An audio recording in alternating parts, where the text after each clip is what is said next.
We know the blessings of generosity. Yet actually to be generous is another thing altogether. It's not enough to do a one-time act of generosity. That doesn't make you generous. It's a habit of actions repeated over time until they become a habit. A habit cultivated by continual practice of attending to the good of others with the resources at your command.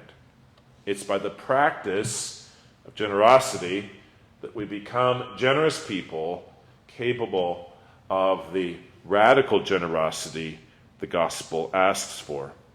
Now, you can practice this in many different ways. And of course, a church, in a certain sense, is a community of people who are engaged together in the practice of generosity, in volunteer service, in outreach, but as we do here through our outreach committee, certainly in financial stewardship, in contributing generously according to our means to the work of the church. And here our benchmark has to be the tithe. It's also there, though, in our everyday relationships with neighbors, with the people we work with the people we meet on the street.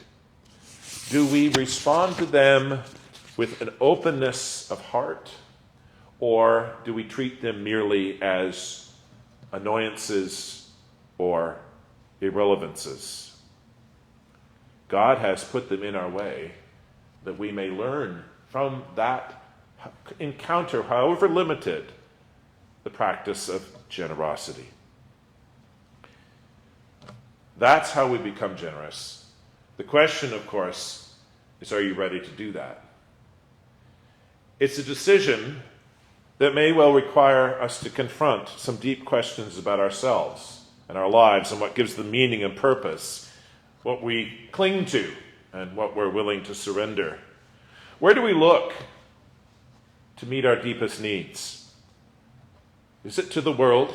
Is it to financial security? Is it to material affluence? Or do we look to Christ to meet our deepest needs?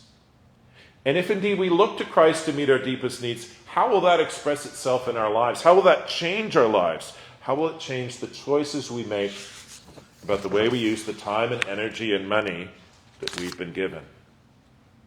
God grant that we use those resources wisely, that when the time of our departure is at hand, we too may say with Paul, I am now ready to be offered.